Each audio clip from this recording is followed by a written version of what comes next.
If you must blink, do it now. Hey there folks, Sparrows here, and welcome to Mega Mania, the series where I craft up some new Mega Pokemon complete with balanced stats, boundary-pushing abilities, and 100% original artwork. Today we're drawing inspiration from feudal Japan to create a Mega Evolution for the underrated water starter, Samurott. Before we get started, I wanted to give a shout out to ZenJestr for helping me with the concept. Thank you Zen, and hopefully you enjoy the finished Mega. Now, where do we begin with Samurott? Personally, I'm not a huge fan of the Samurai Otter, and that's coming from someone who chose it as a starter.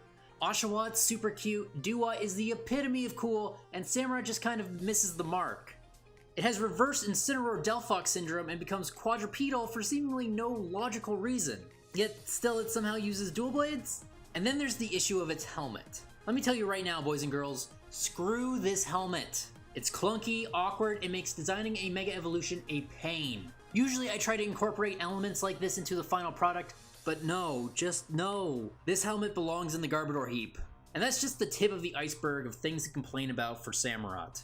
Like, look at its stats. Why does the Samurai have better special attack than physical attack? Also, its dex entry says that in the blink of an eye, it can draw and sheath its sword, which isn't even remotely reflected in its lagging speed.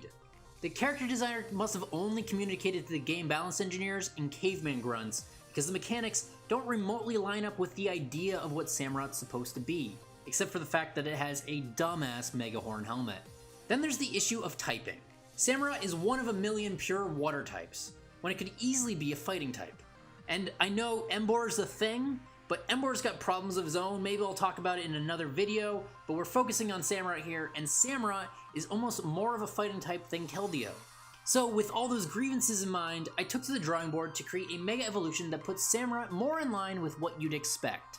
Mega Samurott becomes a noble water fighting typed warrior with the power to make even Pokemon of Legend surrender in an instant. They only draw their blades if necessary, but when they do, it is with a force that cuts clean through steel and a speed that rivals lightning. In the stats department, Samurott's major buff comes in speed, with 35 points shifting the Samurai into the 105 speed tier. This hardly makes Samurott the fastest Pokemon in the game, but starts to make its dex entry a little more believable.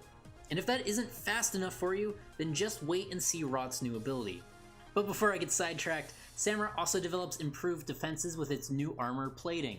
It gains 30 points in physical defense, and 10 points also carry over to special defense. Lastly, Mega Samurott gains a 25 point boost to their physical attack, putting them in the same power range as Golisopod, another Samurai-influenced Pokemon. While we're on the subject of Golisopod, Mega Samurott's new ability Quick Draw is actually inspired by the Samurai Bug's signature move, First Impression. Quick Draw gives a +2 priority to Samurott's signature move, Razor Shell, but only for the first turn Samurott is in battle. For reference, that's a stab water attack with 75 base damage and a 50% chance to lower the target's defense by 1 level, meaning there's a very good chance Mega Samurott can turn a 3-hit KO into a 2-hit KO. Coupled with Samurott's new base speed and Aqua Jet, there are plenty of kills Samurott can pick up in 2 quick hits, especially with the help of hazards. Quick Draw is intended to help draw a thematic link between the feudal Japanese water types.